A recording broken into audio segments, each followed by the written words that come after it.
Hello and welcome to today's tutorial. Today we are looking at one key in our computer keyboard.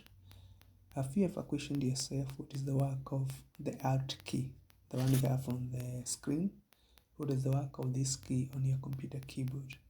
What if I told you that Alt key is one of the most important keys that we have on the keyboard? So for you to find the Alt key on your keyboard, just go to the row of the keys where you have the space bar. It is just next to the space bar. So the space bar is the longest key on the keyboard. So if you are in any problem in your computer and maybe for some reason you don't have a mouse, Alt key will help you to do a lot of things. So what you do with Alt key, you just press the Alt key and then it is able to activate the menus on that program.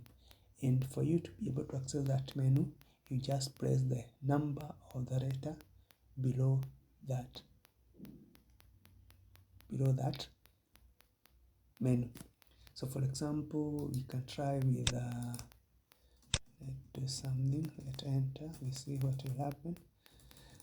For example, when you activate and then maybe you want to go to insert, you wanted to insert something and you don't have the mouse, you can just press N and then you'll find that it activates other menu that you can be able to do.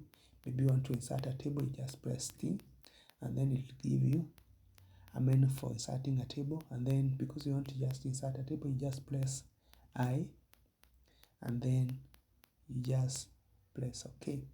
So you just find that using the Alt key, you can be able to do all that without using a mouse.